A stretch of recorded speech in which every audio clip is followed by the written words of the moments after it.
بسم الله الرحمن الرحیم. ملګرو، خپل تیر درس ته ادامه ورکوو. تیر درس کې موږ تاسې دې ساحې پورې وویلې. اوس دې طرف ته راځو. ورډ سټایلز.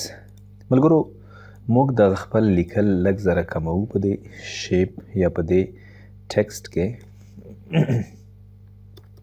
تر څو موږ وکولی شو دې ته په اسانۍ باندې یو سټایل ورکړلی شو. د لیکل خپل انتخابو. دلته سټایلز ته راځو. تیار ځینې جوړ شوي سټایلونه دي. که موږ د دې شیپ منځ سپین کړو داسې، تاسو وګورئ دلته تیار سټایلونه موږ په دې څنګه کولی شو اپلای کولی شو. تیار جوړ شوي سټایلونه دي. په هر یو باندې چې تاسو کلیک کوئ ستاسو په ټیکسټ باندې یا لیکنه باندې دا څنګه کیږي عملي کیږي. دې ځای نه موږ کولی شو خپل د دې ټیکسټ، که دا زه لږ زره داسې دا ټیکسټ انتخاب کړم او هوم ته راشم، لږ یې زوم کړم یعنې غټ یې کړم، بیا فارمیټ ته راځم. دلته فیل کلر موږ د دې تغییروو، د داخل رنګ. آوټلاین چې تغییروو د دې په واسطه یې څنګه کولی شو تغییر کولی شو. صحیح شوه. د داخل رنګ مو ورته یو رقم که او د بیرون رنګ مو ورته څنګه که بل رقم مو که. که دا زه لږ زوم کړم تاسو ته به ډېر ښه ښکاره شي. صحیح ده. دې ځای نه په ټیکسټ باندې موږ هم سټایل څنګه کولی شو عملي کولی شو. مختلف سټایلونه فرضاً ریفلیکشن، لاندې دا ټیکسټ انعکاس کوي، بیرته یې ختموئ. دلته راځو ریفلیکشن ته، دا انعکاس یې څنګه کوو ختموو ورته. یعنې دا سمپل څیزونه دي. په هر یو موږ تاسو ته څنګه کولی شو اپلای کولی شو. ټیکسټ ډایرکشن ته راځو. موږ کولی شو خپل لیکل 90 درجې څنګه کو روټیټ کو داسې په دې شکل باندې. دا موږ څنګه روټیټ مو کړو. بیا راځو ټیکسټ ډایرکشن ته، په دې شکل یې څنګه کوو روټیټ کوو. بیرته هاریزنټل نارمل حالت ته څنګه کوو راولو یې. الاین ټیکسټ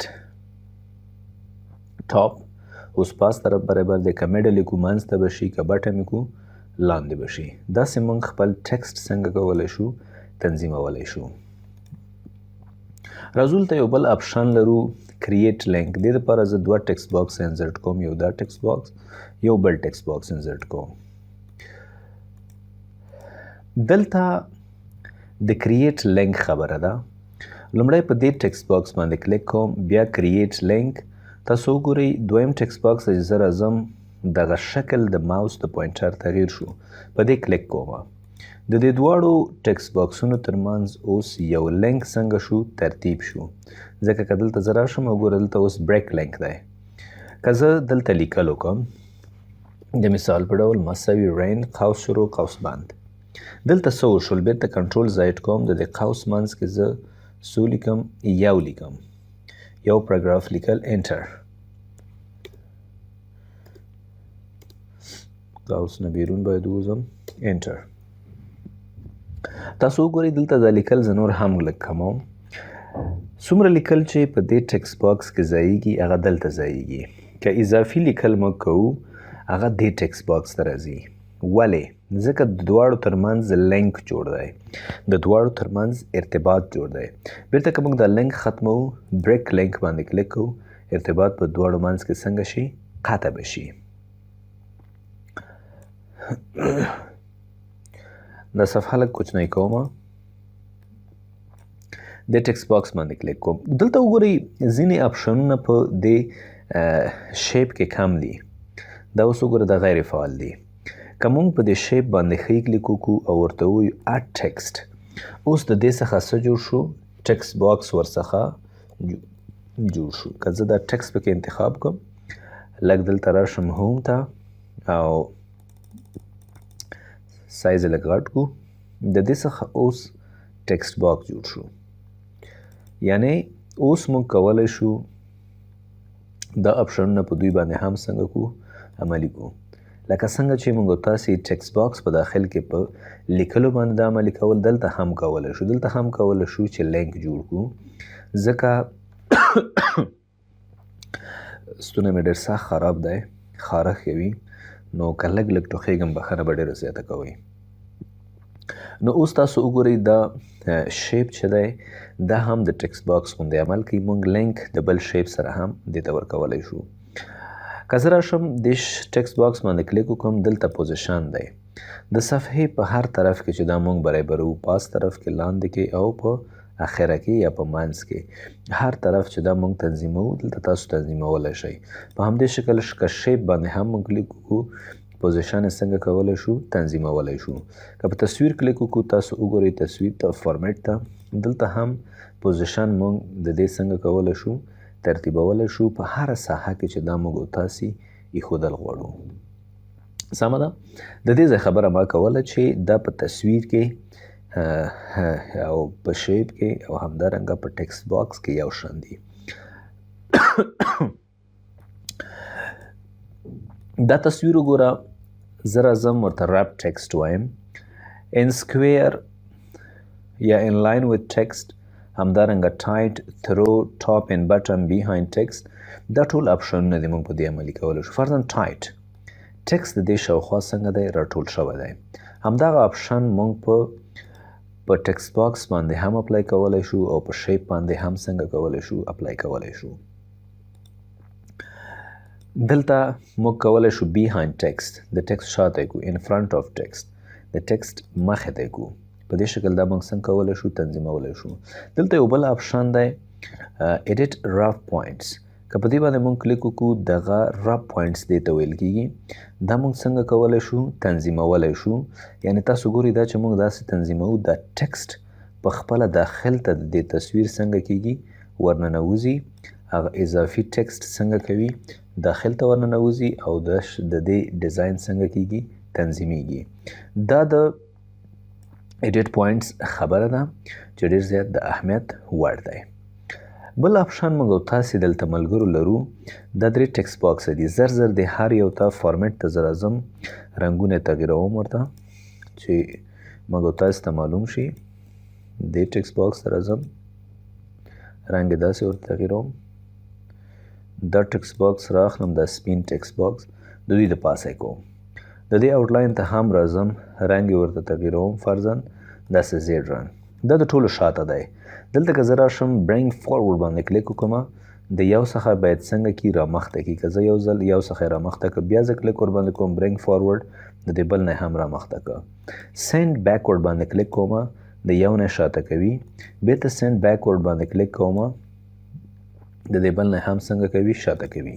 که زه برینګ فارورډ ته راشم، دلته برینګ فرنټ د دواړو نه یو ځل رامخته کوي. او که چیرې دلته راشم په سینډ بیک، د دواړو نه په یو ځل باندې څنګه کوي، شاته کوي. عینې همدا اپشنونه موږ په ټیکسټ باندې، په شیپ باندې او همدارنګه په تصویر باندې هم څنګه کولی شو، عملي کولی شو، سر ته رسولی شو. صحیح ده؟ بیرته ټیکسټ باکس باندې کلیک کوم، فارمیټ ته راځم، سلیکشن پین باندې که موږ کلیک وکړو، څومره شیپس دي، تصویر دی، دا ټول چې موږ انزرټ کړي دي دا دلته موږ شو کولی شو او همدارنګه هایټ کولی شو. صحیح ده؟ د دې ځای کې دا موږ تاسې په هوم کې هم وویل. بیرته راځو، خپل شیپ باندې کلیک کوو، فارمیټ ته راځو، دلته موږ تاسې الاین لرو.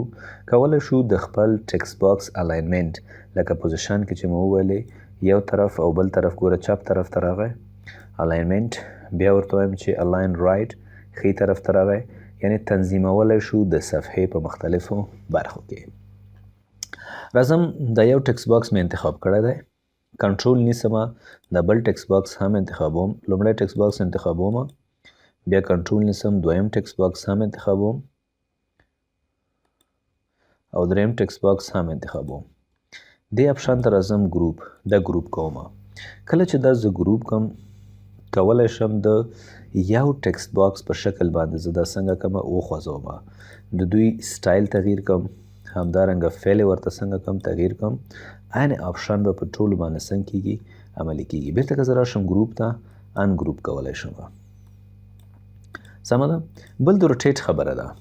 ځکه په دې شیپ باندې کلیک وکړم، د دې ساحې د لارې نه دا زه کولی شم یا دا ټیکسټ باکس باندې چې تاو راتاو یې کړم. په دې باندې که زه هم کلیک وکړم، په دې شیپ باندې دا هم تاوولی شم. تصویر باندې که زه کلیک وکړم، تصویر هم څنګه کولی شو، تاوولی شو. د دې ځای نه هم موږ کولی شو دا په مختلفو درجو باندې څنګه کو روټیټ کو. فرضاً روټیټ 90 درجې، همدارنګه فلپ لیفټ، فلپ ورټیکل، فلپ هورزنټل. د دې څیزونو سره هم موږ او تاسې دا کار څنګه کولی شو ترسره کولی شو. بیرته زه دا سیده کومه، کولی شم دلته فارمیټ کې په دې باندې د روټیټ اپشن نه څنګه کوم ور علاوه کړم. د دې څخه موږ د دې سایز کمولی زیاتولی شو. ګوره سایز یې زیاتوو، جګوالی، بیرته جګوالی یا بار یې څنګه کوو کموو او زیاتوو.